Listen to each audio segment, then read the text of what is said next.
Hubungan baik antara kerajaan negeri dan kerajaan persekutuan memainkan peranan penting bagi memastikan keperluan rakyat dapat dilaksana dengan berkesan. Perpaduan dan kerjasama erat antara rakyat dengan jabatan dan agensi kerajaan terus diperkukuh demi memastikan kesinambungan pembangunan.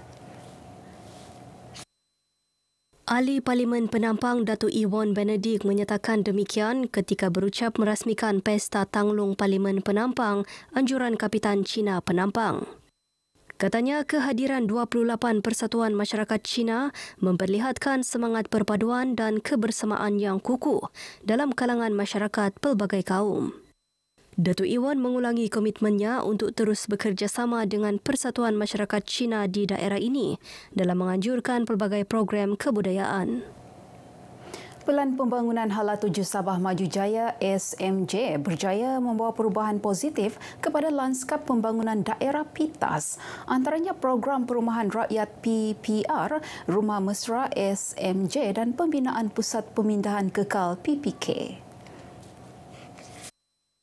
Pembantu Menteri Pembangunan Luar Bandar Datuk Seri Dr. Rudi Awah berkata, turut dibangunkan projek komersial Lembaga Pembangunan Perumahan dan Bandar LPPB dan Balai Bomba.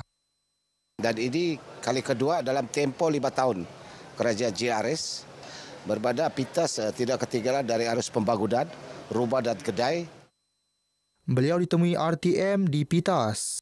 Datuk Rudi yang juga adun PITAS berkata, komitmen kerajaan negeri meningkatkan keperluan asas rakyat terbukti apabila 13 menara telekomunikasi siap dibina. Selain membina loji air dan bekalan elektrik di perkampungan yang belum mempunyai keperluan asas. Program Tamu Suara 3.0.0 platform golongan belia menyuarakan pandangan dan aspirasi terhadap hala 7 pembangunan belia akan datang. Pembantu Menteri Pembangunan Luar Bandar Datuk Samad Jamri berkata, program itu memberi peluang kepada belia menilai dasar kerajaan serta melontarkan idea membangunkan negeri dan negara. Ini satu keterbukaan kepada para belia untuk menyuarakan aspirasi dan luahan mereka. Ini memberi ruang yang lebih luas dan baik kepada anak muda untuk memberikan pandangan mereka, apalagi untuk mereka nanti membuat keputusan, khususnya nanti berhadapan dalam pilihan raya, menjelang pilihan raya ini, anak muda ini terbuka untuk meluahkan pandangan mereka. Beliau ditemui RTM sempena program Tamu Suara 360 peringkat daerah Beluran di Dewan Serbaguna Beluran. Ini satu benda yang baik kepada belia kita di Beluran, terutamanya kita tahu kita adalah luar bandar. Saya harap dengan program sebegini akan dapat diteruskan, iaitu belia-belia kita dapat memberikan pandangan secara terus kepada yang berhormat kita. Belia Beluran ni dia memang sangat berfikiran jauh dan program-program sebegini dapat membantu belia untuk memberikan idea-idea yang baik untuk pembangunan Beluran itu sendiri. Lebih 500 mewakili pelbagai kelab belia Beluran dan pelajar tingkatan 6 menjayakan Tamu Suara 360 peringkat daerah Beluran yang diisi dengan sesi dialog belia bersama-sama wakil rakyat di kawasan terlibat. Koperasi wanita perlu melipat gandakan usaha bagi memacu prestasi pencapaian gerakan koperasi wanita negara. Menteri Pembangunan Usahawan dan Koperasi Datuk Ewan Benedict berkata, setakat ini 250 koperasi wanita berdaftar di seluruh negara catat perolehan 16.2 juta ringgit.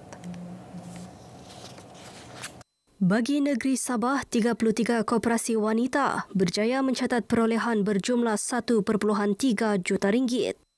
Saya ingin melihat pencapaian ini dapat dilunjakkan dan langkah awal kita adalah dengan menganjurkan seminar kepimpinan ini supaya dapat menyampaikan maklumat-maklumat berkaitan dengan pelbagai agensi, juga motivasi dan galakan kepada koperasi-koperasi wanita di Sabah.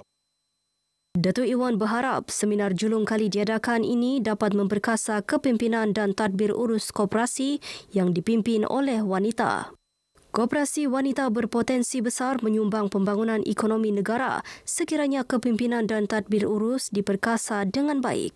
Bagi tahun 2024, 16,284 koperasi berdaftar di seluruh negara dengan pencapaian perolehan keseluruhan sebanyak 68.18 bilion ringgit. Menjelang pembentangan Belanjawan 2026 10 Oktober ini, Adun Klias Dato' Isnin Aliasni berharap Sabah diberi peruntukan lebih besar bagi memastikan kesinambungan pembangunan dapat dilaksana berterusan, terutama berkaitan infrastruktur asas.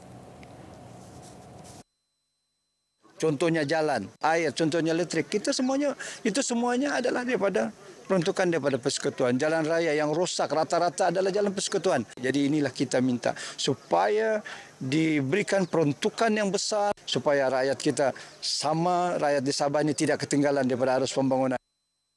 Beliau ditemui RTM selepas merasmikan Beaufort MTB Race di Beaufort. Lebih 300 peserta dari Sabah, Sarawak, wilayah Persekutuan Labuan dan Brunei menyertai acara ini. Kelas pengajian Al-Quran Hassanal Khotimah Tawau terus lahirkan generasi celik Al-Quran. Ia hasil inisiatif sukarelawan tempatan sejak 2007. Pembantu Menteri kepada Ketua Menteri Datuk Nizam Abu Bakar Titingan berkata, usaha ini bagi memperkukuh pendidikan Islam di peringkat akar umbi sekaligus memperkasa modal insan berteraskan nilai Islam. Kita berharap agar usaha seperti ini menjadi contoh kepada mereka-mereka yang di luar sana kerana kita tidak hanya bergantung kepada usaha pendidikan secara formal, maknanya daripada kelas-kelas yang dianjurkan oleh JAKIM dan oleh Kementerian Pendidikan untuk mendalami Al-Quran, tetapi kepada mereka-mereka yang mempunyai ilmu di dalam pengajian Al-Quran ini. Kami membuka kelas ini semata-mata untuk membantu umat menjana umat dalam cari Al-Quran, dan sama sekali kami tidak berfikir untuk mengambil keuntungan, hanya sebagai satu bantuan kepada anak-anak kita, terutama sekali anak-anak di kawasan kampung kami di Apas. Majlis turut diserikan dengan bacaan tilawah Al-Quran, nasyid serta penyampaian sijil khatam Al-Quran kepada pelajar. Program Beluran Berselawat, inisiatif tingkat keimanan dan ketakwaan umat Islam kepada Allah. Penolong Pegawai Daerah Beluran merangkap pengerusi pelaksana program Muhammad Suzali Sulaiman berkata, program memupuk semangat cintakan Nabi Muhammad SAW. Program berkenaan berlangsung serentak dengan sambutan Maulidur Rasul peringkat Beluran. Untuk Beluran Berselawat ini memang kita menggalakkan dan mengajak agar semua umat Islam di daerah Beluran ini bersatu dan juga memupuk semangat cintakan Nabi Muhammad SAW dan juga agama Islam itu sendiri. Muhammad Hussein dan Nur Laila Jahadan menerima anugerah tokoh Maulidur Rasul peringkat daerah Beluran. Anugerah disampaikan Adun Labuk Dato' Samad Jamri. Saya menyuruh pada masyarakat daerah Belurannya, khusus para belia-belia, untuk menceburkan diri dalam bidang agama, sama ada secara langsung ataupun tidak langsung. Sempena sambutan ini, pelbagai pengisian lain turut dilaksana. Antaranya bacaan Yasin, majlis talil dan doa khusus Global Sumut Flotilla dan Allahyarham Zara Khairina Mahathir. Selain penyerahan kit jenazah dan Al-Quran kepada 20 masjid sekitar Beluran. Puspanita Cawangan Sabah terus memperkukuh peranan dalam memartabatkan wanita melalui penganjuran pertandingan Puspa Voice 2.0. Pertandingan itu bukan sekadar tonjol bakat nyanyian, malah wadah erat silaturahim, perluas jaringan ahli serta angkat budaya negeri. Jadi satu kejayaan pada Puspanita. Ini adalah satu ruang untuk kami mencungkil bakat. Saya juga berharaplah semoga Puspanita di masa akan datang akan meneruskan program ini. Pertandingan final Puspa Voice 2.0 2025 ni kan memang cabaran kami tinggilah sebab seluruh daerah dorang semua ada antar wakil Puspanita dan daripada 64 peserta yang terpilih itu 12 peserta. Carolina Roger dinobat sebagai juara pertandingan ini sekaligus membawa pulang wang tunai 2,500 beserta sijil. Baik, paparan itu mengakhiri Berita Pagi Sabah kali ini. Menyusul selepas ini, Berita Pagi Sarawak bersama-sama Lydia Yusrina. Malaysia Madani, rakyat disantuni.